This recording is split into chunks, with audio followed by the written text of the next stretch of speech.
बच्चे बिठाए थे अंदर में? 30 बच्चे बिठाए थे। और टीचर्स कितने थे? 3 टीचर्स थे। और जैकेट्स पहनाए तू? जैकेट पहनाया था।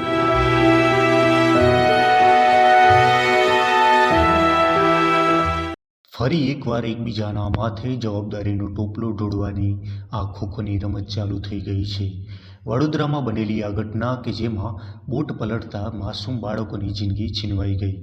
એ બાળકોની શું ભૂલ કે પલભરમાં તેમની ખુશીઓ છીનવાઈ ગઈ. સાહેબ, આજે એ માતા પિતાનું શું જેમણે પોતાના બાળકોને ખોયા છે. સમગ્ર ઘટના પર વાત કરવામાં આવે તો વડોદરાના હરણી તળાવમાં ન્યૂ સનરાઈઝ સ્કૂલના વિદ્યાર્થીઓથી ભરેલી બોટ પાણીમાં ડૂબી હતી. ક્ષમતા કરતાં વધારે બાળકોને બોટમાં બેસાડાયા હતા. 15 વ્યક્તિઓની ક્ષમતા હોવા છતાં 30 જેટલા બાળકોને લાઈફ જેકેટ વિના બેસાડવામાં આવ્યા હતા.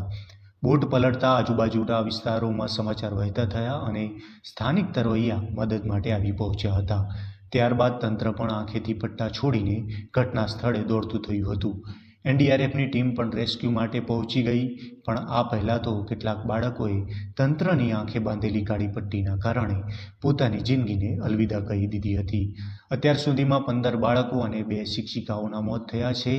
સવાલ છે એ સ્થાનિક તંત્ર પર, સવાલ છે એ શિક્ષકો ઉપર, સવાલ છે વડોદરા મ્યુનિસિપલ કોર્પોરેશનના વહીવટ પર, સવાલ છે એ કોન્ટ્રાક્ટર પર અને એ જ સવાલ આ ડબલ એન્જિનની સરકારને પણ છે. વિપક્ષને વિરોધ કરવાનો મોકો મળ્યો છે જ્યારે ડબલ એન્જિનની સરકારની ભ્રષ્ટાચારની નીતિ પણ સામે આવી રહી છે.